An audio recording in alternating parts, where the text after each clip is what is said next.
সুন্দরভাবে দেন। একাধিক জায়গায় আল্লাহ তাআলা আমাদের নবীকে এইভাবে বলছেন। তিনি এক জায়গায় বলেন, অসবির আলা মা ইয়াকুলুন, মানুষ যা বলছে আপনি তার উপরে ধৈর্য ধারণ করুন। তাহলে আল্লাহর কি ঠেকা বেঁধেছে? তাহলে মুহাম্মদ সাল্লাল্লাহু আলাইহি সাল্লামের শত্রু যারা, তাদেরকে কি আল্লাহ পারবেন না? তাহলে কি আল্লাহ তাদের কাছে অক্ষম?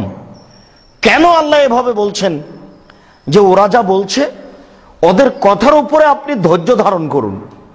কেন ওরা যা বলছে আল্লাহ তার প্রতিশোধ নিয়ে নেবেন? তাহলে তো হয়। প্রতিশোধ না নিয়ে আল্লাহ তাআলা বলছেন যে ওরা যা বলছে ওদের কথার উপরে আপনি ধৈর্য ধারণ করুন। তাহলে ওরা ভালো বলছে না, এ কথাই ঠিক।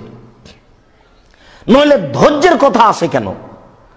তারা এমনও কিছু বলছে, তারা এমনও কিছু করছে যা মানুষ হিসাবে ধৈর্য ধারণ করা খুবই কঠিন। এরপরেও তাদের প্রতি উত্তর তাদের মতো হবে না। এটাই শরীয়ত, এটাই ইসলাম, আর এটাই হবে মুসলমানের কাজ। আল্লাহ তাআলা আমাদের নবীকে বলছেন, ফাসবির সবরান জামিল, আপনি ধৈর্য ধারণ করুন, সুন্দর ধৈর্য। সমাজে যে সমস্যা আছে এতে আপনাকে ধৈর্য ধারণ করতে হবে। তো ধৈর্য তো ধারণ করলাম, তার আবার সুন্দর কেন? তাহলে সব ধৈর্য সুন্দর নয়। প্রতিপক্ষ কিছু বলেছে, আমিও কিছু বলেছি। যখন আমি কুলাতে পারিনি তখন আমি বলেছি যে আমি ধৈর্য ধারণ করলাম, এটার নাম ধৈর্য নয়।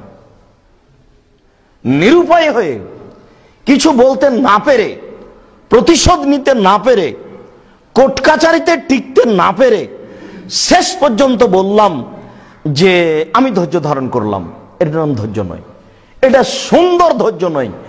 কেন আল্লাহ তাআলা আমাদের নবীকে বললেন ফাসবির সবরান জামিল, আপনি সুন্দর ধৈর্য ধারণ করুন? তো ধৈর্যের আবার সুন্দর আছে। ধৈর্যের আবার সুন্দর কি, এইটা আপনি ভালো করে বুঝে নেন। যে কিছু বলার পরে যখন টিকতে পারিনি তখন ধৈর্য ধারণ করেছি, এটার নাম ধৈর্য নয়।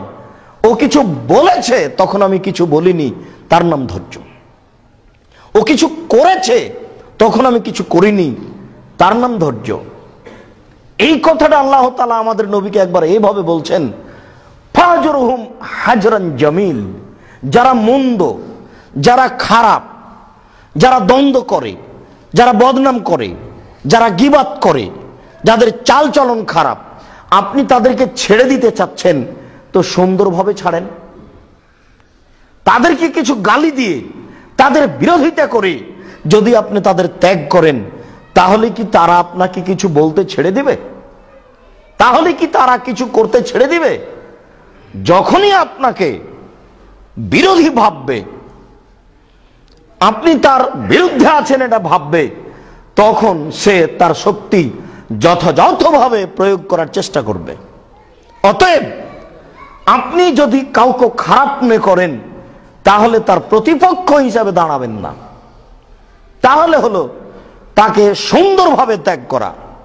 যারা খারাপ তাদেরকে ত্যাগ করতে হবে সুন্দরভাবে। এই কথাটা কেমন?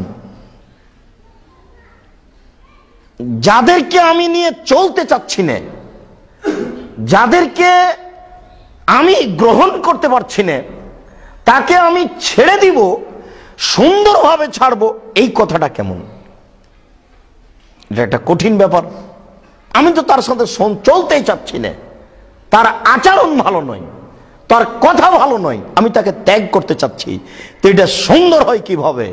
এটা মানুষই করতে পারে, এটা পশু প্রাণী পারে না।